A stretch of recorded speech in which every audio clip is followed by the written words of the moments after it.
విద్యార్థులు, ఇది స్మాల్ సైజులో ఉన్నటువంటి కాంకేవ్ మిర్రర్.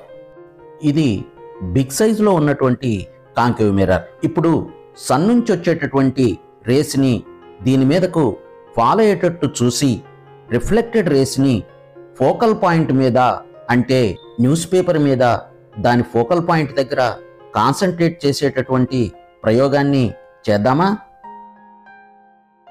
ముందుగా ఒక కాంకేవ్ మిర్రర్ని తీసుకొని స్టూల్పై ఉంచి దాని రిఫ్లెక్టింగ్ సర్ఫేస్ని సూర్యుని వైపు ఉండేటట్లుగా అమర్చుదాం.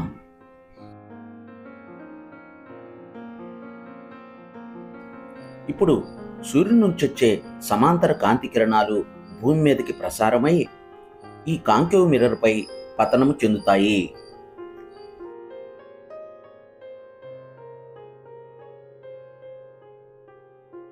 ఇప్పుడు పుటాకార దర్పణము నుంచి వచ్చేటటువంటి పరావర్తన కాంతి కిరణాలు దాని ముందు ఉంచినటువంటి న్యూస్ పేపర్పై కేంద్రీకరించబడి విధంగా న్యూస్ పేపర్ని వెనకకి ముందుకి జరుపుదాం.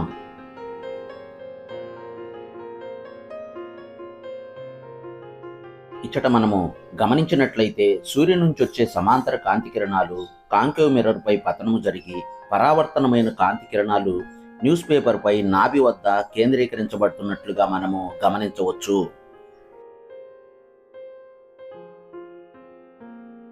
ఈ సందర్భంలో కాంకేవ్ మిర్రరు న్యూస్ పేపరు కదలకుండా అదే స్థితిలో ఉండేటట్లుగా ఉంచాలి. ఈ సందర్భంలో మీరు ఏమి గమనించారు? ఈ సందర్భంలో న్యూస్ పేపరు మండి పొగ రావటాన్ని మనము గమనించవచ్చు.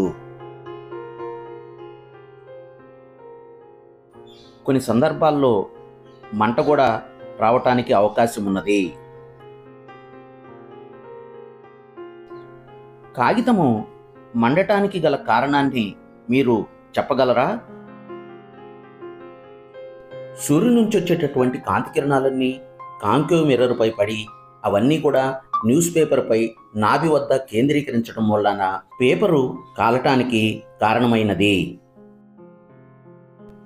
గమనించండి, వేరొక న్యూస్ పేపర్ తీసుకొని ఇదే ప్రయోగాన్ని తిరిగి చేద్దాం.